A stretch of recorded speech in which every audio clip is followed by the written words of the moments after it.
Merci Christophe pour votre question. Elle concerne Nicolas le jardinier. Bonjour Nicolas. Bonjour Pascal.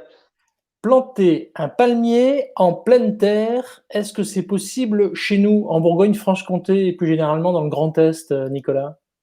Bien sûr, on peut planter des palmiers en pleine terre. Bon, après, il faudra déjà bien choisir la variété parce qu'il y en a qui sont assez rustiques, d'autres qui ne sont pas du tout.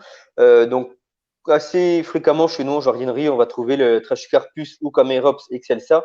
Donc là, vraiment le type de palmier qui est hyper rustique chez nous, donc parce qu'il peut passer presque au -15.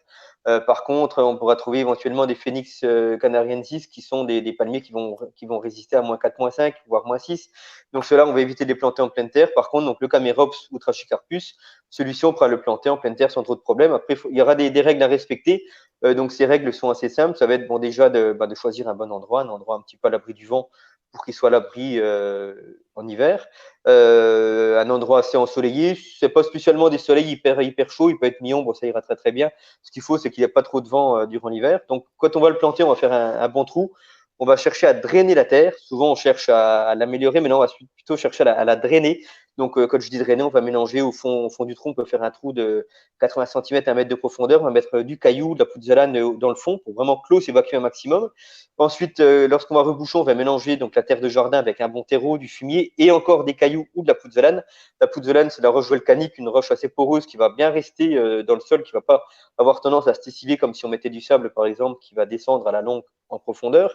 Donc la pouzzolane va vraiment garder son effet drainant sur la durée.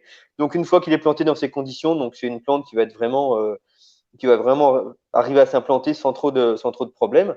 Surtout si elle n'a pas trop d'eau en hiver, si on draine bien, parce que bon, souvent ces plantes vont plutôt mourir chez nous d'un excès d'eau en hiver que du froid, parce que bon, des -15, on en a quand même plus très très souvent. Donc, il faut vraiment chercher à limiter l'eau en hiver.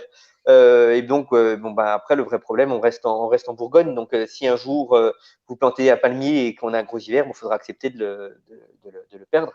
Mais bon, comme je vous disais, les gros hivers, on en a plus énormément.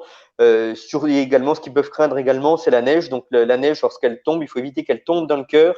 Parce que si elle tombe dans le cœur et qu'elle reste quelques temps dans le cœur, ça peut le faire pourrir. Donc, si vous voyez qu'on a une période neigeuse assez importante, vous regroupez les feuilles ensemble, vous les attachez, vous mettez un voile d'hivernage, juste le temps du froid. Et puis, une fois qu'il fait froid, une fois que le froid est terminé, vous retirez tout. Donc, comme beaucoup de plantes, il faut vraiment les protéger uniquement quand il fait froid. Merci Nicolas le jardinier. Nous aussi, on va se protéger. On reste à la maison. Alors, il y en a qui ont la chance d'avoir un jardin, d'autres un balcon. Certains, ce sont les plantes d'intérieur. Comme vous avez un magnifique mur végétal là derrière vous. Voilà, c'est vrai. Je vis dans les plantes.